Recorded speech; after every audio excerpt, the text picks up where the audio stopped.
Peace, HHDG. We are on another episode of HHDG Media Podcast. And as always, quick shout out to everyone that makes this possible from the HHDG Media. Myself, Rafael KB, Skelly Top, T. Smith, and the Mayor. On this episode, we're going to have two talented, one's an MC, one's a producer, coming from two different regions of the U.S. One has been well known. We're going to get into what part and what crew he is. I'm not going to give it away right now, but he's been putting out countless projects with a very talented producer. And in comes a young, very talented producer that he's been working with in the past, say, year and a half, 2 years now. So without further ado, we'd like to introduce Keelon Donnel. What's up? And Sean Boog. What's good? Peace, y'all. How's everybody doing? Peace. Doing good. What, man? Key, what's good, man? What's up, man? What's up? Ain't nothing, man. Chilling. What's up, man? Now, normally we like to give a little background when we have our guest on here, but let's start with how the two of you first met before we go into your background. So I stepped away from music for a while. I was done with it, and just stepped away. You know, not from being a fan, but just from being involved in music at all. And it wasn't really so much the pandemic, but like it just kind of out of nowhere. Like I can curse, right? I wasn't gonna do this shit or nothing, right? So like, I was just done with it. And then around the time the pandemic came, I just started thinking, and I was like, I might just try now. You know, I got good credit now. I got everything's lined up where I can kind of do stuff myself, right? So I was like, fuck it. So I just decided, I hit crisis, and I was like, I want to do something, but I want to do it all me. And I was like, do you know any up and coming producers that are dope? Like you know what I mean? And Crisis is really tapped into that type of shit. So he mentioned him and another producer by the name of Mose Beats, who was also on the first It's Midnight Somewhere project. And I hit Keelon, and he was like, yeah, you know, he was excited. I was excited. He just kept sending beat tapes. Like, I mean, it was probably it was like 10 beats, probably 10, 12 beats per 20, joint.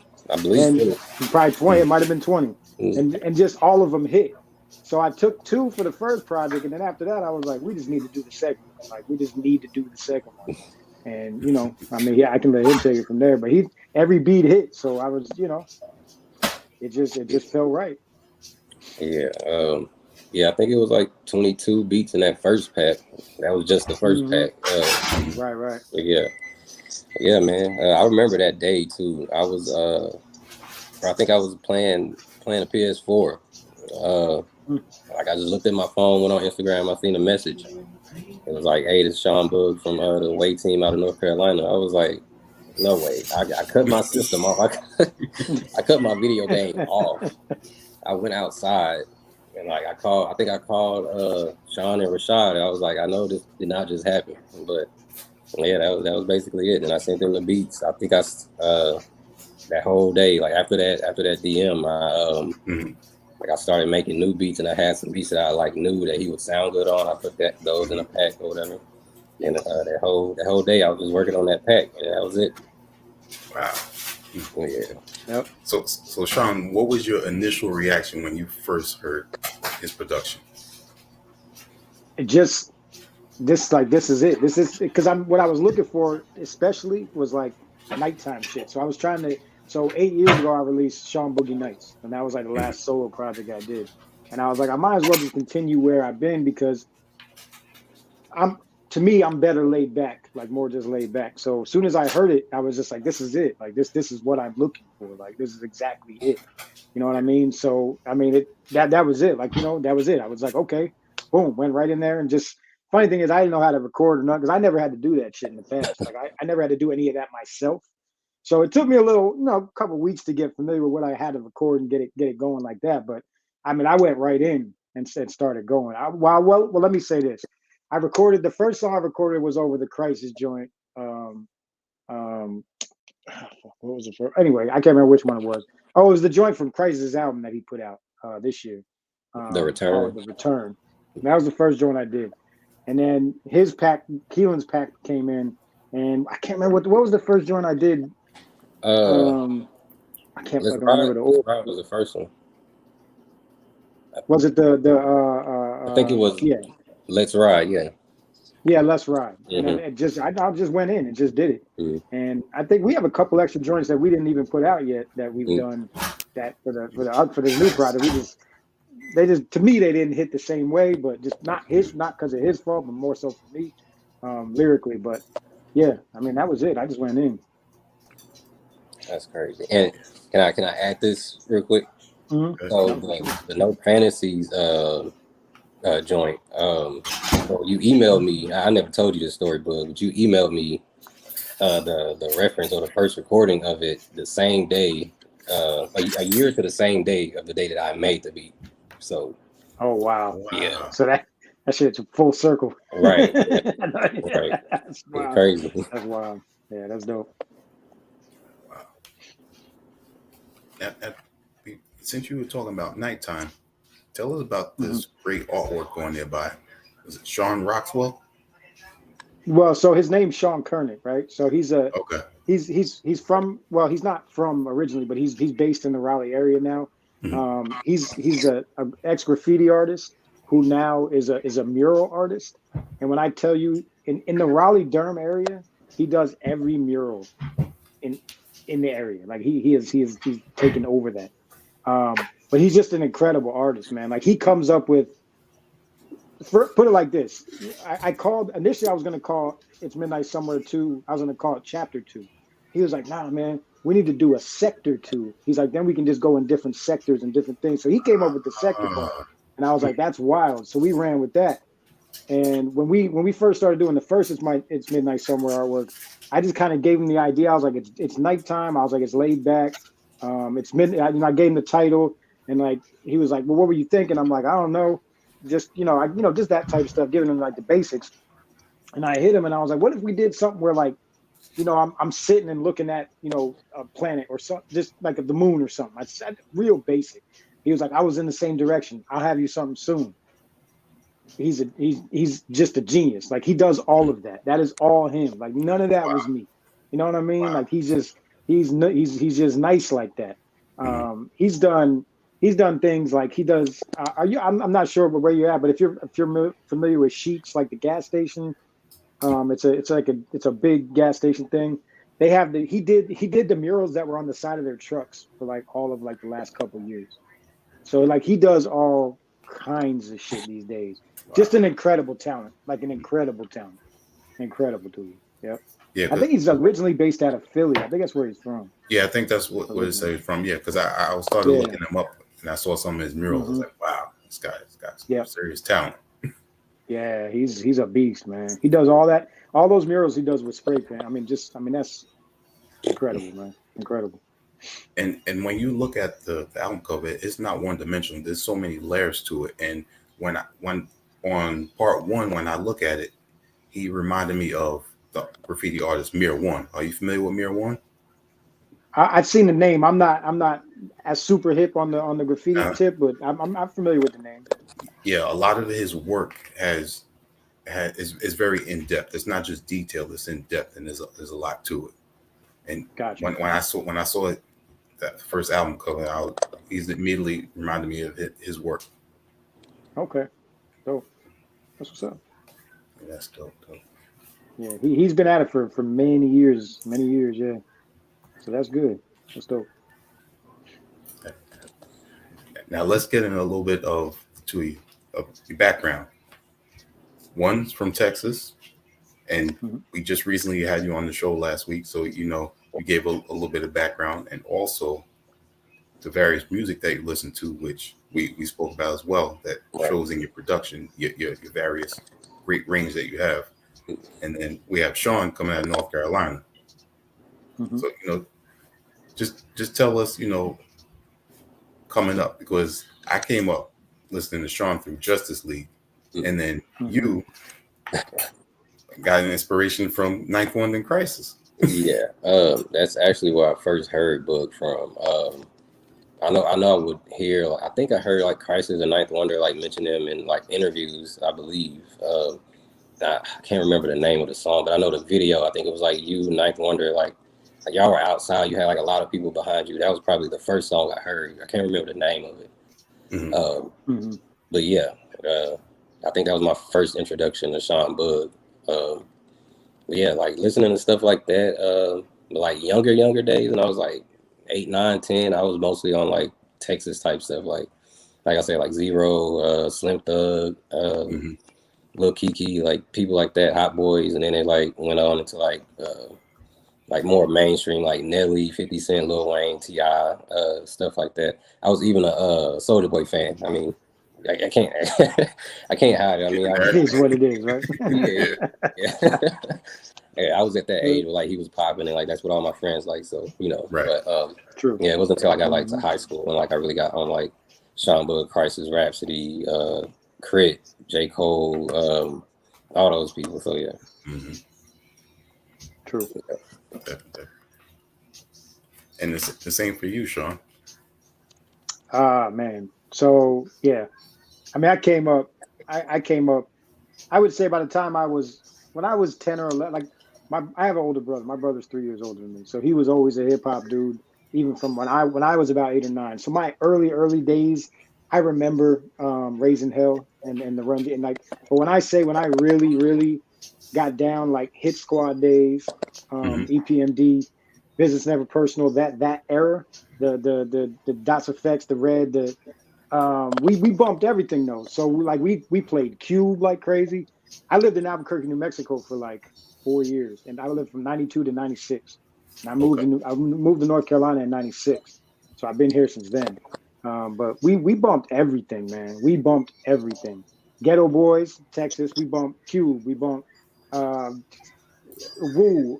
I mean, you name it, Tribe, like just we bumped everything. And that's what it was. Like it was the thing. Like me and my brother, we used to any chance we got, like any gifts, like we would buy each other albums. You know what I mean? Like that's just how we got down. So forever, like I mean, just you name it. That 90s era is my era. Like as far as coming up. So yeah, and as far as like, I mean.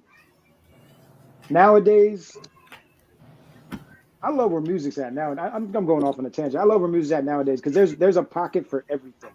Like there's like, you know what I mean? Like it used to be like anything you're looking for, you can find if you look for it. Like whatever sound you're looking for, whatever. True. I like that hip hop broke into genres. Now you have different, you know what I mean? Like just different pieces of hip hop, so you can get whatever you want, and you can get it directly from the artist.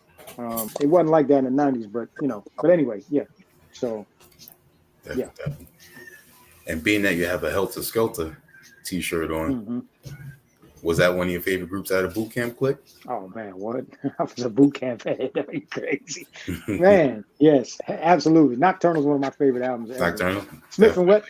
I'll put it like this. The Shining to me is a top 5 hip hop album of all time. Period. I say this often. People get tired of me saying it.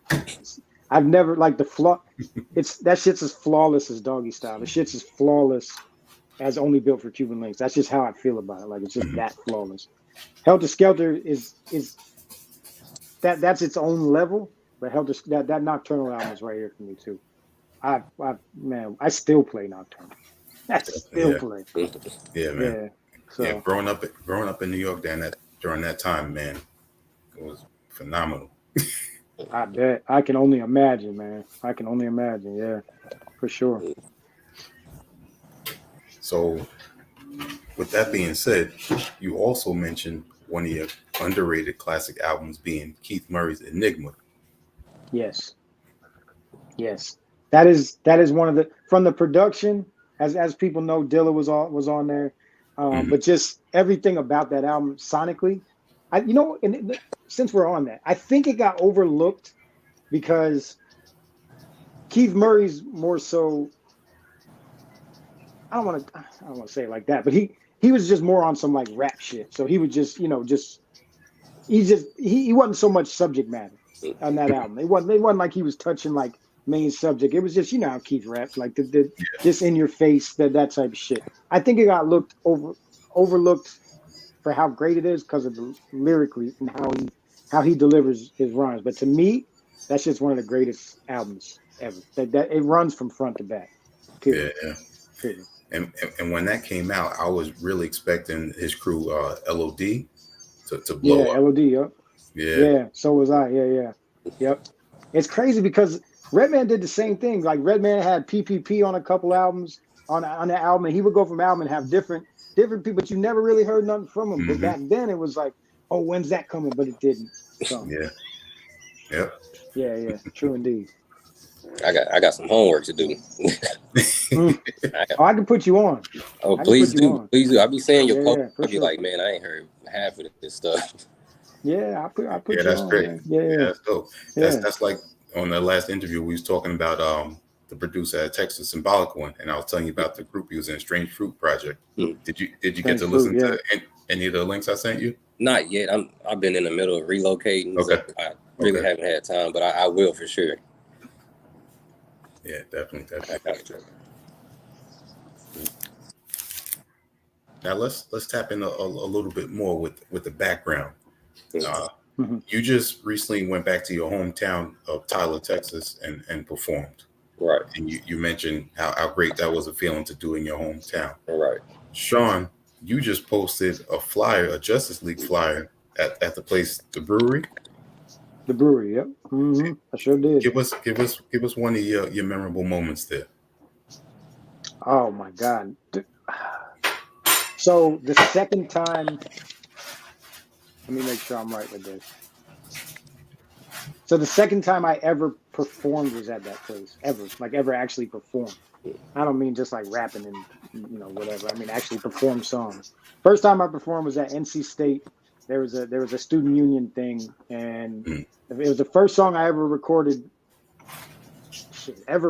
Recorded. Like we used to do pause tapes, me and my boy Kofi, in like '97. But that's not when I actually ever recorded with Ninth. We did a song called "The U Express." So I performed that song first time at NC State. The next time I performed was at the brewery, and there's a Legacy who's part of the Justice League. He knew some dudes that had a show there, and we had come. Ninth used to DJ at a radio station in Durham called WXDU. So we left there and drove just to go, and they said we could jump on. So that first time I ever like really performed like in a club was at that place, right? So that would probably be the most memorable thing I could say about it. But we've done so many shows there. It's just there's a few spots in the Raleigh area, in Raleigh, Durham, North Carolina area, that are like legendary. So it's like the brewery. There's another spot in Raleigh called the Poorhouse. And then there's a spot in Chapel Hill called Cat's Cradle. Cat's Cradle is like, if you are a hip hop dude anywhere, that was the spot people hit.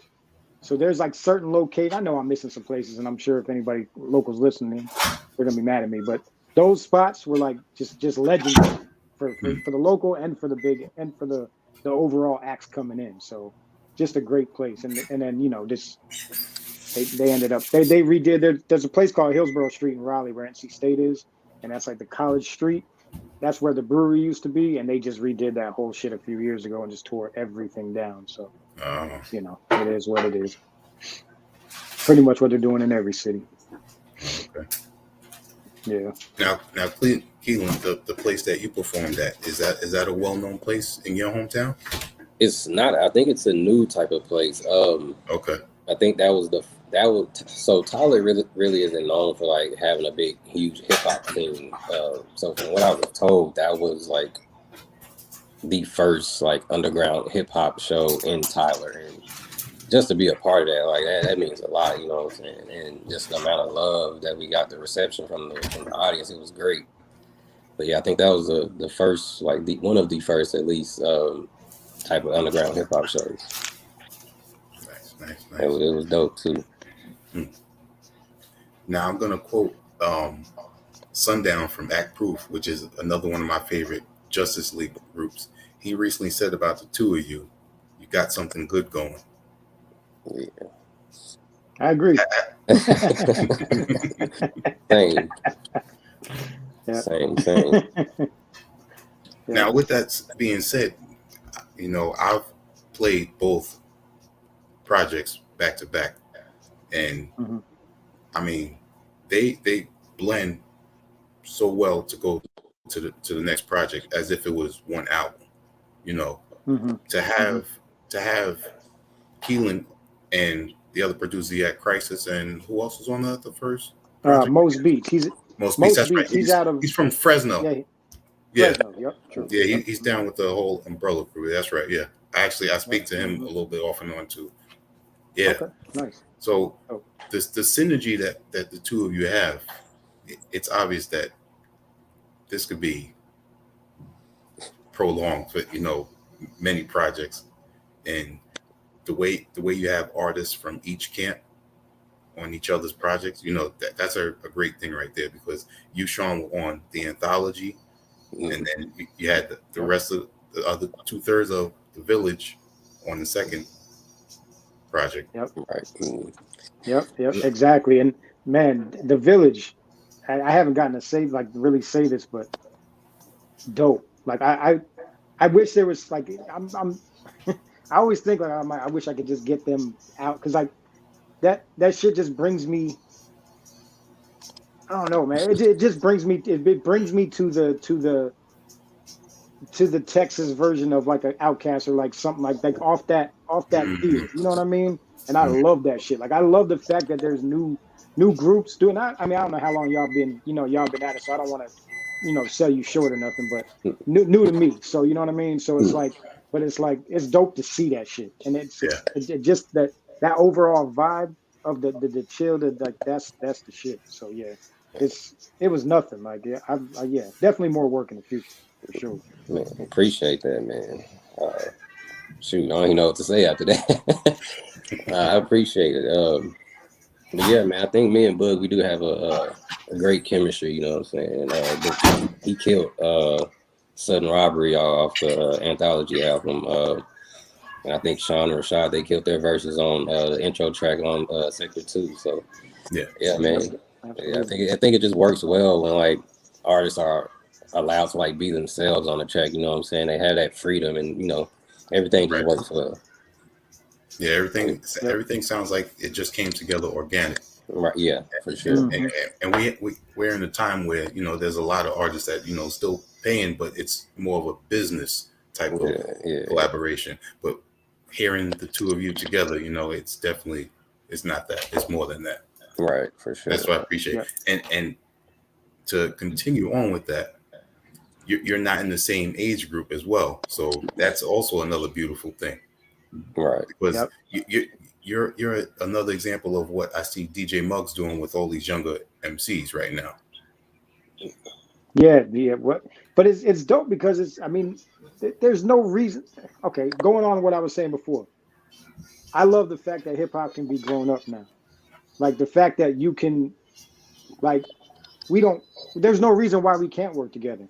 Like being young and old, it's about making good music, right? So it's like, and you'd be surprised, in my opinion, how much age difference doesn't even take away from what you have in common. Like, you know what I mean? There might be different experiences and different things, but it doesn't separate what people can do. Like, you know what I mean? So plus, I mean, my thinking is like, I have a small, like, I don't try to act like I have some kind of big network and like big, you know, whatever, but any little bit I can do to help out people that I think are dope, get any kind of exposure. That's pretty much the only reason I'm doing this shit anymore. Like, I don't do it for the bread, like none of that. Like I own a screen print business. That's how I get paid. Like, you know what I mean? So this is just more so to make music that I enjoy, that I love, and work with dope artists, no matter who or what age. You know what I mean? Right. Yeah. So yeah, it's dope. I mean, that's dope. Like hopefully that this keeps Keelon wanting to do this till he's my age. You know what I mean? And so on. That type of shit. So yeah, I think it's more of the industry trying to create that whole age gap thing. Yep. Because exactly. I mean, if you're talented, you're gonna work with whoever. Right. Yep. I agree. That's true. Yeah, I even asked. Shout out Grandfather Clock checking in. He said to tell Boog Quantum Leap Radio is waiting on the clean version of new releases. Ah, damn. I got you. I swear I do. I got you. Oh yeah, he been asking about those for a minute. Yeah, I got you. That's my bad. I got you. It's coming. Yeah. Yeah, I was gonna say, yeah, I was like when Boog hit me up, like one of my first thoughts was like, he could have went with like anybody else, like, like Crisis, Ninth Wonder, but he chose to go with. At the time I was 24 year old who like basically just started making beats 3 years ago. Like, yeah, that definitely like that was like confirmation. Like, okay, this is what I'm kind of supposed to be doing, So You yeah, hear that? Years ago, started making beats, and this is what he makes. Right? That's crazy. That's crazy. I appreciate it, but yeah, that definitely helped. Yeah, and with Keelan's range, if you listen to his projects like, is it Royal Saints, Are You, Dreamland, Astro Hop, Yeah, you hear the sounds that he's capable of creating, and each one is amazing. Like he was just saying. I appreciate it. I want to hear him go into some R&B shit too. I think he would kill some R&B shit. That everybody keeps telling me that. Everybody keeps telling me that.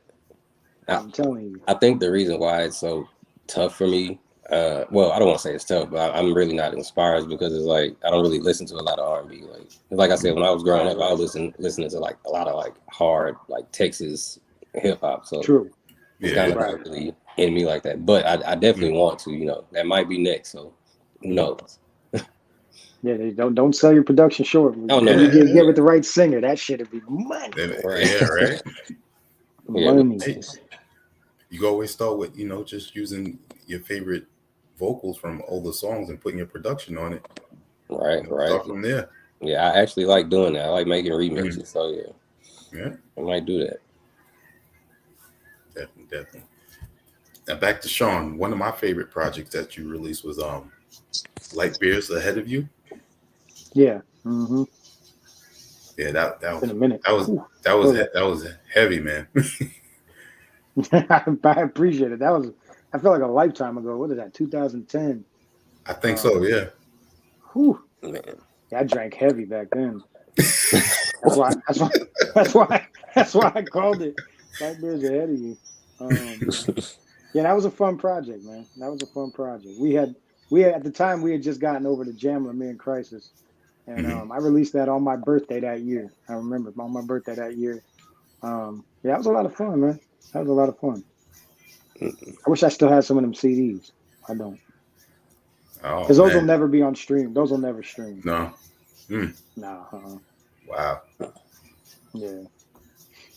Yeah, I might have a few. I gotta go check again. True. That's what's up. I got a lot of stuff in storage still. Yeah, I definitely. Now, with the way the two of you work together, is there any artist that the two of you would like to collab with? Like me and Boog, and then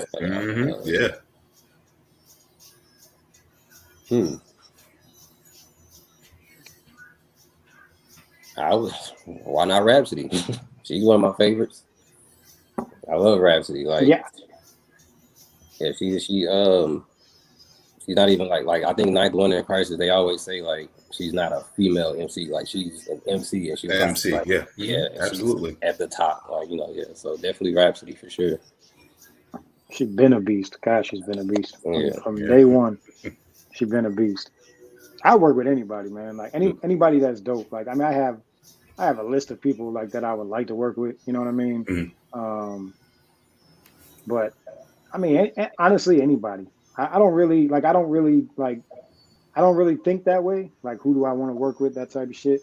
If it comes and it's right, then I'm down. Like, you know what I mean? That type of thing. But I don't. I have I'd like to work with Jay. Like, you know what I mean? Like, you know what I'm saying? If we want to get into like lists, but I mean, I worked with Smith and Wesson, like, you know what I mean? Like on the first Away Team album. So it's like when I did that, I pretty much peaked, in my opinion, as far as who I could work with. Because it was just, you know what I'm saying? Like I was just talking about the damn fucking The Shining. So man, I was like, I made it. What? When we did that goddamn that's on song, your bucket list. that was it. And when Crisis did that song, man, we sat in the car and listened to that shit for like fucking, I don't even know, 4 hours. I swear to God, I'm not even making that shit up. I'm not even making that shit up. That's crazy. Hilarious. We just got wasted and listened to that song. But yeah, I mean, that's it. But I'm down to work with anybody. I mean, anybody I think is dope. I would love to work with DJ Quick one day. That'd be great. Oh, for sure, yeah. His production is a pick right there. I think he's not spoken about enough. Quick. That's true. As a rapper too, not just as a producer, but definitely as a producer. Yeah. I got one, Devin the Dude. Oh my God. Oh yeah. Gosh.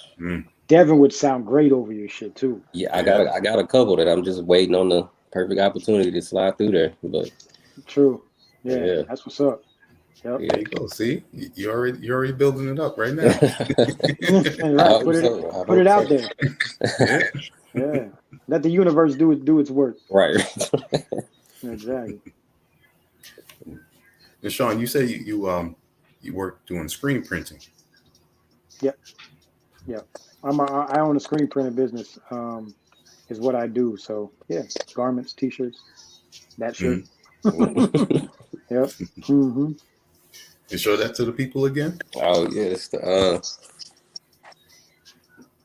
can't see all of it. Yeah. So one of his from the first. That's from the first one. Yep. Yeah. And you just released. Yeah, I've been doing that for about 10 years. Okay. Yeah, I've been doing that for 10 years.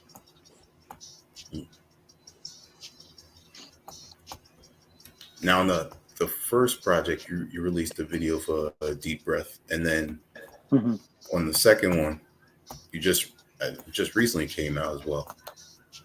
What was that? Yep.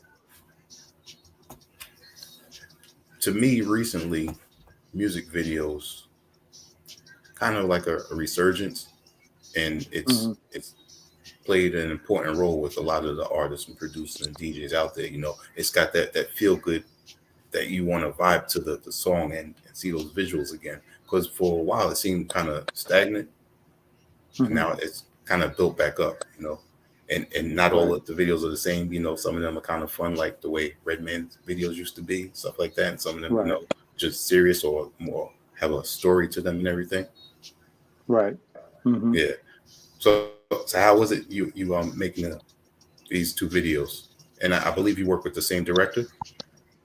Yeah, same director, Chris Charles, who's an incredible photographer and videographer, and he makes beats and just an overall good dude, man. We go back like a long time now. He shot my wedding, just an overall good dude, real creative, real good at really good at what he does. You know what I mean?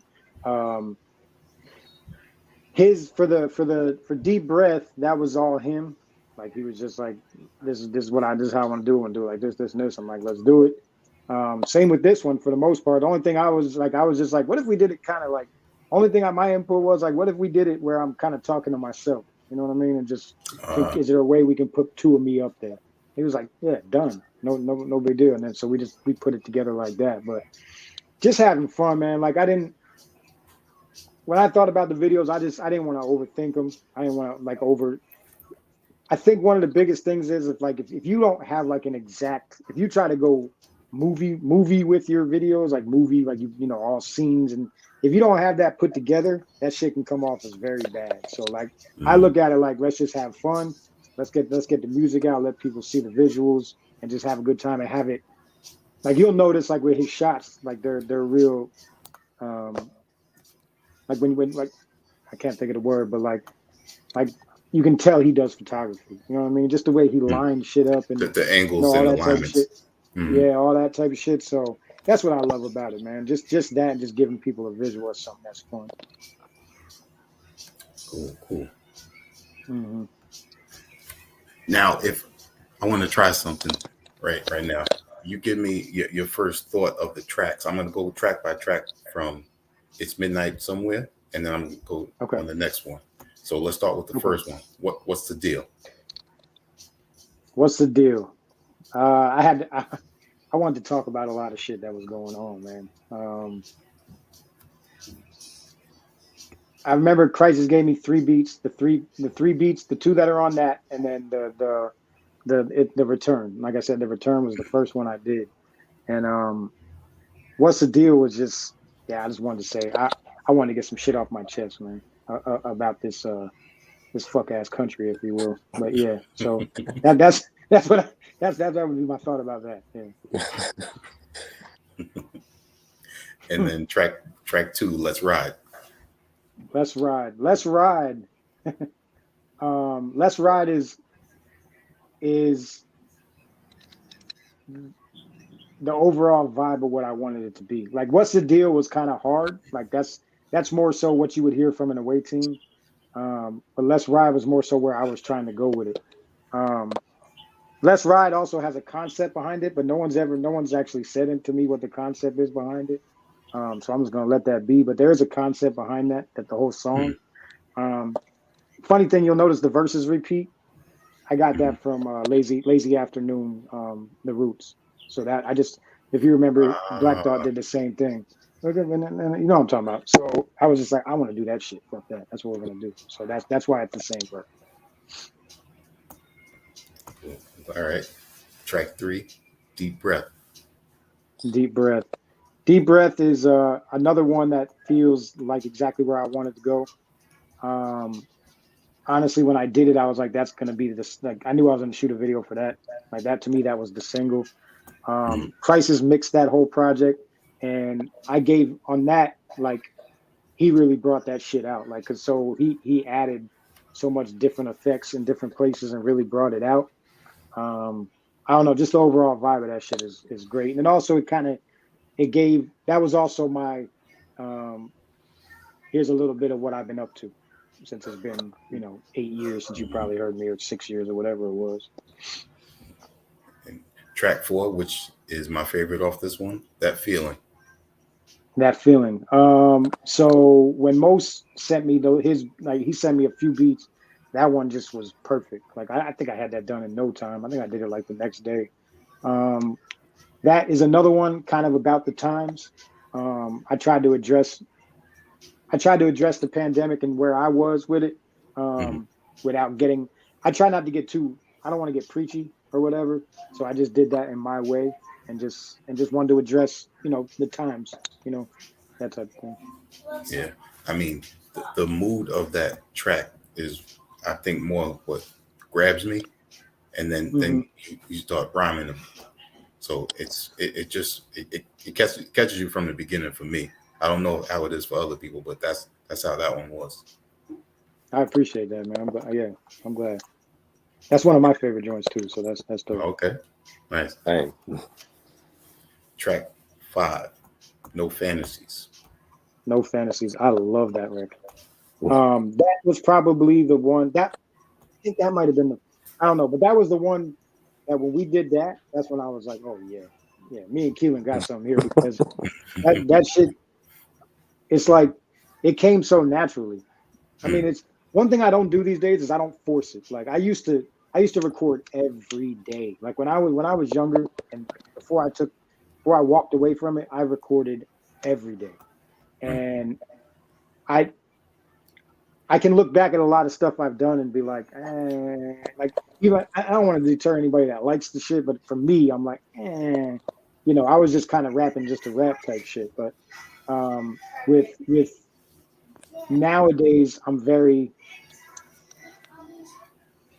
I only do it when I feel it. Like I don't try to force shit. And when I sat down or stood whatever, when I did that, it just came. Like it was perfect.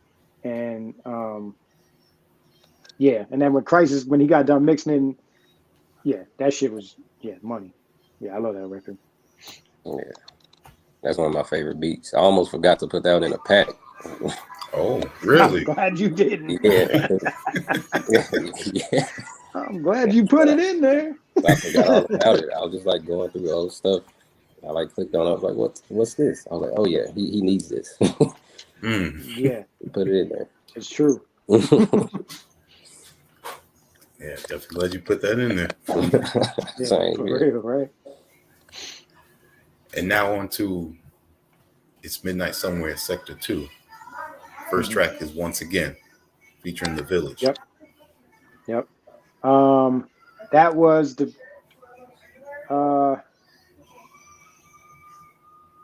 again, that just set off the vibe. Like when I did the verse, and the verse was kind of just,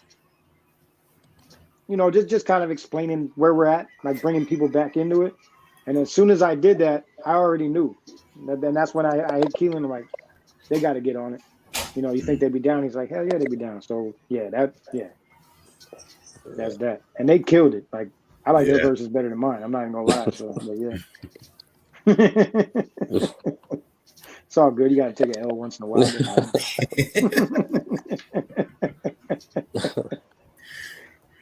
And track 2, Don't Say Shit. Don't Say Shit. I believe that's your favorite joint, right? Keelon? Yeah, that's my on favorite. The project. Yeah. That was fun. I know we talked about it. He was like, I want to shoot. He's like, I think you should shoot a video for that. I'm like, okay, we'll shoot a video for that joint. And it turned out fun to me. And this might not be to anybody else, but to me, it had kind of a Busta Rhymes bounce to it, which is why you'll see in the video everything's kind of sped up, kind of like an old Busta video was to an extent, but just my way, like the way we decided to do it, type shit. And I just did it. I just recorded the way I would, did what I would do to it, type shit. Track 3, Be Easy. Be Easy. I love Be Easy. Be Easy. When the beat first hit, I don't even know why I automatically thought of New Jersey Drive. I don't know how to explain it, but it just felt like it could be a scene in New Jersey Drive. You'll notice I put up a video too with that joint in New Jersey. I did that because like something I just put together for just throw on Instagram shit. But as soon as I heard that beat, it just felt like, I don't know, it felt like Benz or Beamer. Like that's just what it felt like to me. So I just kind of just went, I just let it go. You know what I mean? Track 4, Things You Do. Things You Do. That's about my wife. I can only write, like I'm not the type of, I don't like tell false stories. I'm not that there's anything wrong with it. I mean, people can do that shit incredibly. I just write. If I'm not just writing just to rap, if I'm doing, I speak my life. My wife is a huge part of my life, and that's just how I felt when I heard that beat. So, yeah, dedication to my wife. Shout out to your wife. Definitely, that's a smooth joint right there. I appreciate it. Track 5, Out of Here. Out of Here. That's the so I drink and smoke, and it's like two concepts there. So it's like the drinking and smoking laid back because I can still have a good time, but then at the same time it's like when you hit I'm 40. When you hit a certain age, you get to a point where it's like, when you're young, you want to act tough and you want to try to da. So the overall concept of the song is more so you can keep that shit. Like I'm fucking grown. I'm over here chilling, smoking and drinking. Leave me alone. That type of shit. I'm not here for the bullshit. So that's basically the concept of that song. Okay. And my favorite off Sector 2, track 6, Living Life. Living Life. That was the last joint we did. Yeah. Funny enough, we were waiting. We had the first 5, and we were just gonna run with that. And then Crisis had a bunch going on, so we were waiting on the mixes to come back. He was busy with his album and doing a bunch of different stuff. So the mixes, we just waiting on the mixes to come back, and I was like, let's do something else. Let's just do something else. And Keelon, you sent me that beat then, right? That's when you sent it, right? And then so we did Did I already have that joint? Or did you? I think. No, I did already have that. That was in on the the pack. That was in the second pack. Yeah. Uh-huh. That's right. Because I hit you. I was like, let's do something else. Yeah. You're like, all right, give me a few days. I'll send you some shit. And then I was like, I think it was that night or the next night. I'm like, I feel like record. Went back through the pack and then I did that shit and sent it to him. And that's actually, yeah, I love that joint too. I love how that shit came out. And it's amazing that shit just fit as the last song on the project too. Mm-hmm. Like that's how it fit. So. Right. And I made that beat the day before Sector 1 came out. Oh wow. Yeah. The day before. I was celebrating, making beats, and I made that one. Damn, and that shit makes so much sense then too with the live life and shit. Because you said you were selling. That's crazy. Yeah. Yeah. You need to tell me this shit more often. I got you. Nah, you're good. But yeah, good time. But fun making all that shit for sure. Yeah, that's great. Yeah, and I was gonna ask you about it, but you actually dove into it. What I was gonna ask about the sound and your content and what you're talking about is more of a mature Sean Boog in the songs compared to your older projects. Yeah, and I can only speak to where I'm at in life. You know what I mean? So I'm like a real. I spent my teens, 20s, early 30s out.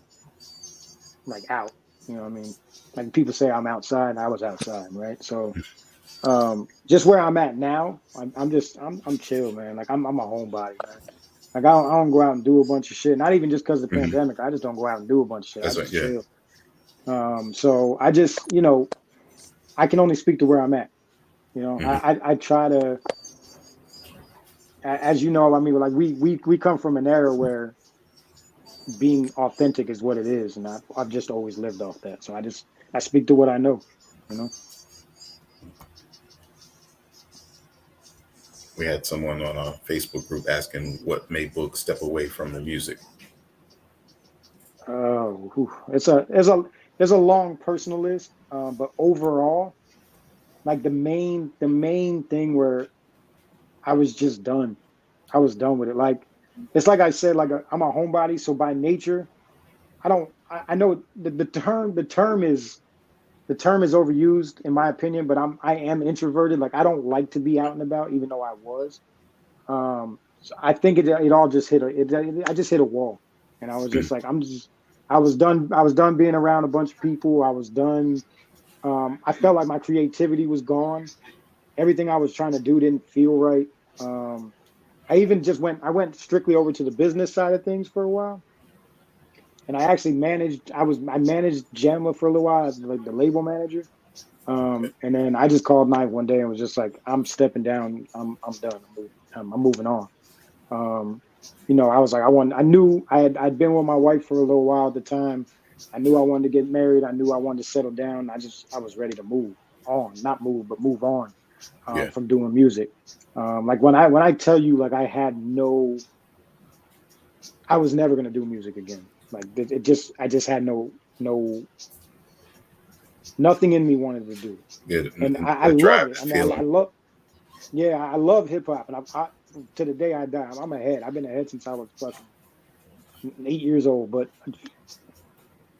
I don't know. I didn't want to do it no more. I just didn't. I wanted to go be quiet is what I wanted to do. And I did it. And then out of nowhere, I was just like, let me see what we can do. And when I tell you the Return from Crisis album, when I say that's the first thing I've written and recorded in 8 years, it literally was the first thing I have written or recorded in 8 years. Like I didn't write shit throughout the years. I might have written a verse just to try myself out some time ago, but no. Like that was literally the first thing I've done in forever. So, I mean, that was it. I mean, just the overall thing was just tired, man. Tired of it. I spent a lot of time, I put a lot of time into it throughout my 20s. You know what I mean? So, just got tired. So with that being said, thank you, Keelon, for continuing to have Sean want to make some music. Appreciate it, man. Hey, you Keeping welcome, I inspiration guess. alive. Right. Right. Hope we can keep it alive. I'm gonna keep sending them packs. Let's do it. And being that you own the screen printing business, you ever think of putting those covers on some shirts? So yes, but here's the thing about the covers. The covers are so intricate. I screen print, so that there's a different type of printing called direct to garment print that I don't do. Okay. And in order to get something like that on a t-shirt, that's not something I could personally do. But yes, I do want to. It's just, yeah. Hopefully that I have a few plans in my head that when it's all said and done, I want to have certain stuff. So yeah, there's a possibility. We'll see. We'll see how it plays out. Any chances of a Keelon and Crisis album? I hope so. Hey, I hope so. I never thought about that, but I hope so. Man, hey, I'm with it.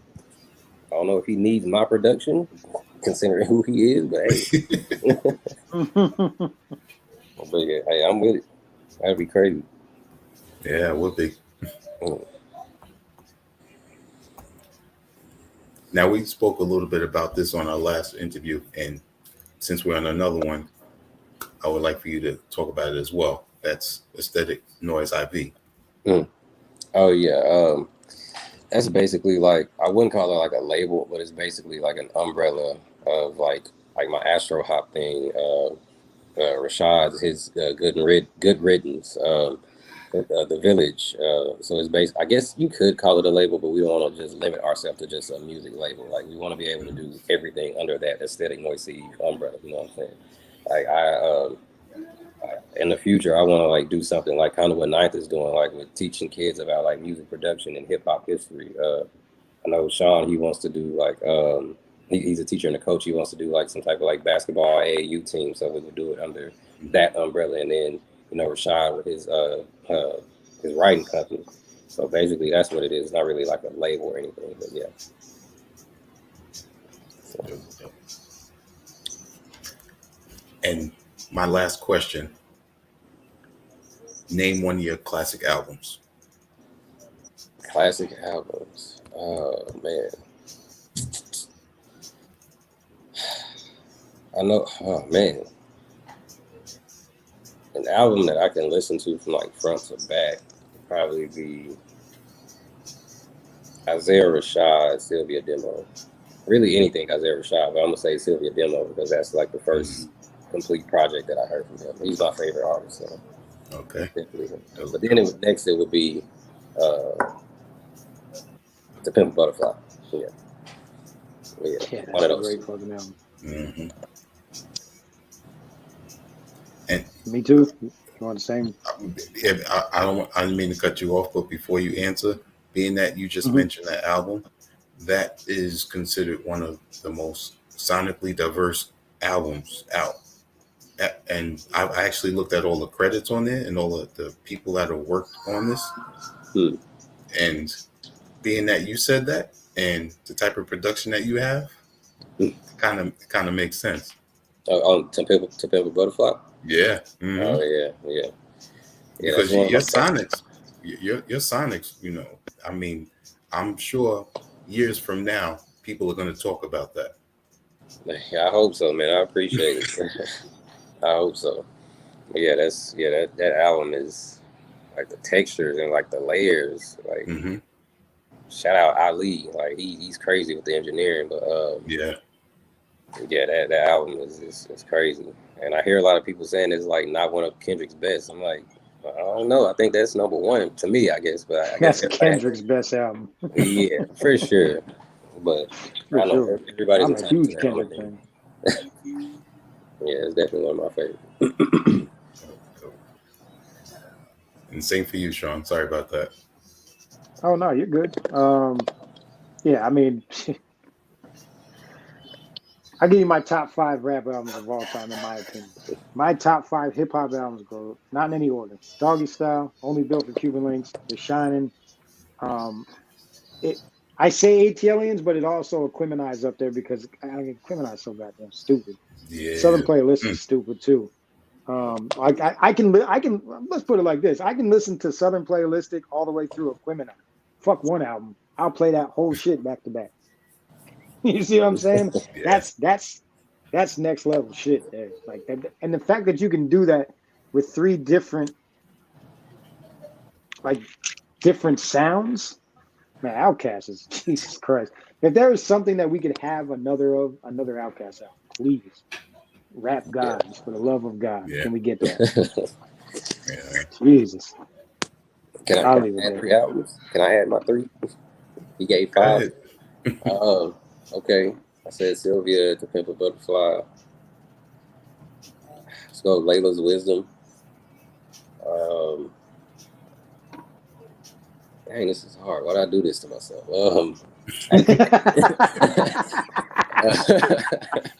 I'm gonna say ATLiens as well.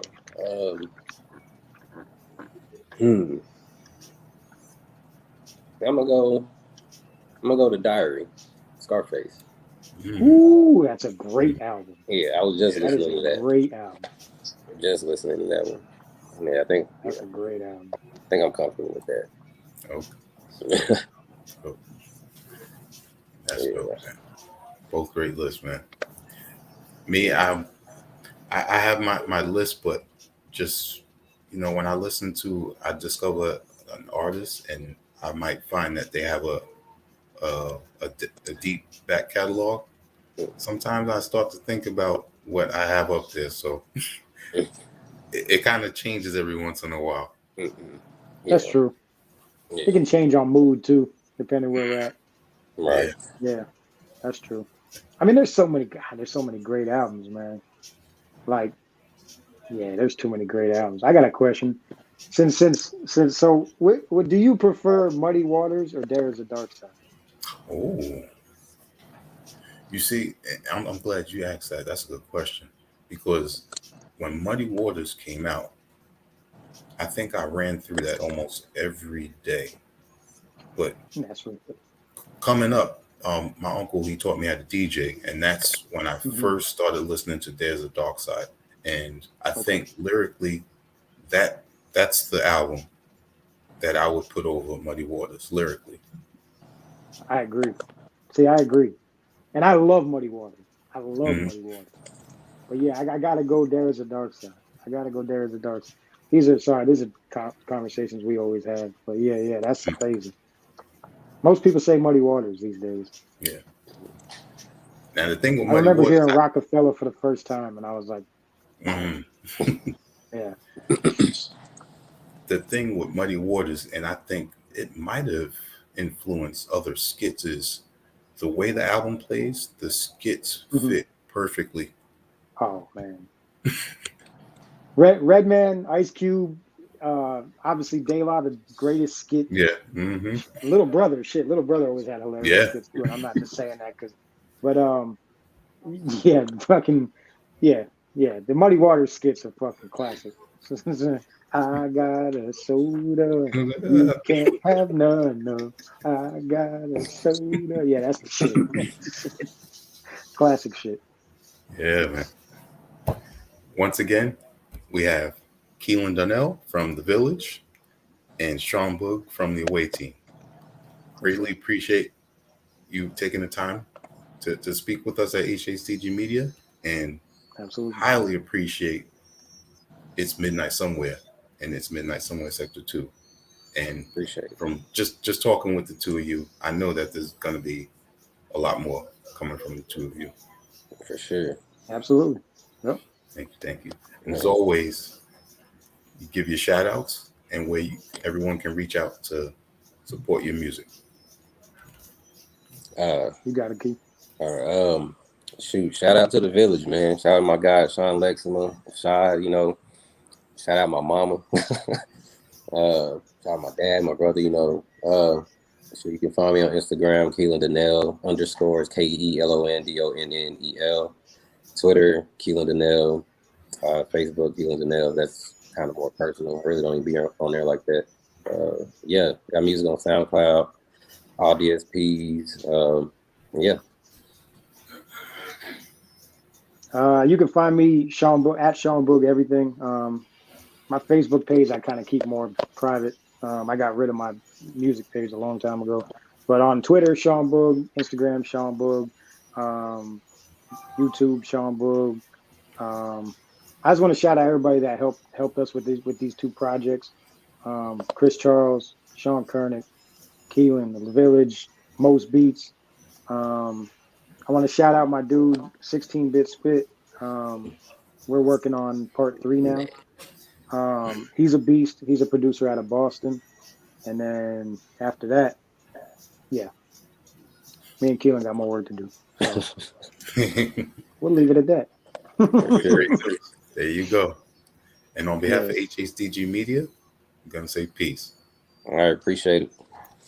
Peace.